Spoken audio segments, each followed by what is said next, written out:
The election may have ended over a month ago, but today is the day Donald Trump's victory becomes official. Across the country, hundreds of presidential electors are gathering in their respective states to cast their electoral college votes, an often ceremonial but essential step in the process of confirming the election results. To help us break this down and explain its significance, we're joined now by Jessica Huseman, editorial director of VoteBeat. That's a news organization focused on elections and the voting process. Welcome back. And I have to say, we're glad you're here because we have reported extensively this past year on election security and the integrity of the voting process, so we thought it fitting to see this process all the way through. When we say that the Electoral College is convening in all 50 states, help us understand what that actually means. It's not that exciting. All of the people who are chosen as the electors by the political parties in each state are gathering in one place and casting their ballots officially for the people their state selected as president, usually on a winner take all basis, unless you live in Maine or Nebraska. And then in that case, the electors get to vote proportionally, but everyone else is just voting along the exact same lines as what the state voted for. And we should note that there are 13 Republican officials who signed false certifications claiming that Donald Trump won the election back in 2020. They are now serving as electors today, this time casting real votes for the president-elect. All of these folks hail from Michigan, Pennsylvania, and Nevada. Do we know why there was no recourse for these 2020 fake electors when other people have faced court cases and legal issues? Sure. So some of these people still are facing legal issues. There are 8 of them that are currently facing charges in Nevada and Michigan.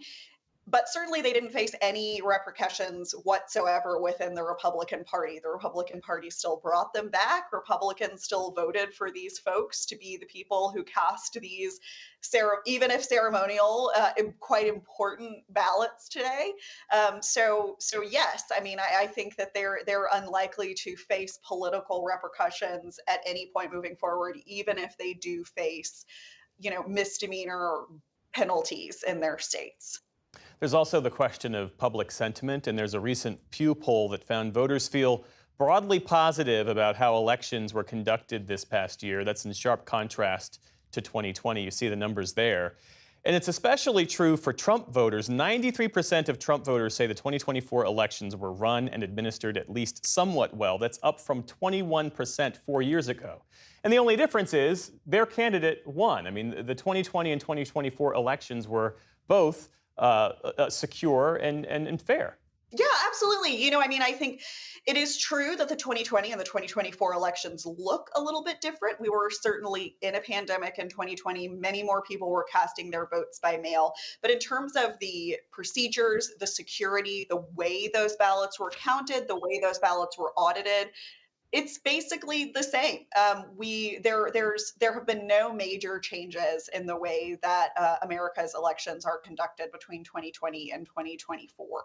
And so, I think that what this really shows is that we are a nation of sore losers. When our candidate wins, we are happy. When our candidate loses, the entire system is corrupt. Looking at the calendar, there are a few more key dates that are important in this electoral process. Ending on Inauguration Day, of course. Walk us through what we can expect.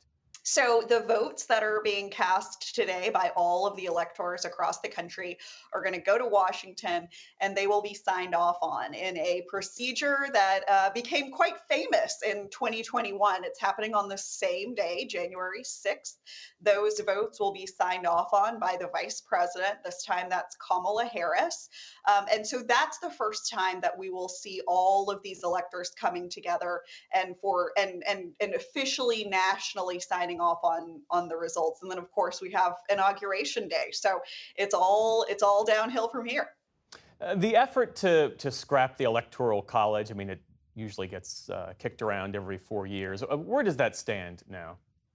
Nowhere. It doesn't stand anywhere. Yeah. It would be really difficult to overturn the Electoral College. It would definitely require either a constitutional amendment or for lots of states working in concert to change the procedure across the country and agree to do that. So it's quite a lot of work.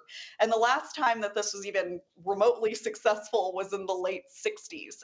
So I think that we're going to be stuck with the Electoral College for quite some time unless there is a national movement that has, as far as I am aware, not gained a lot of steam.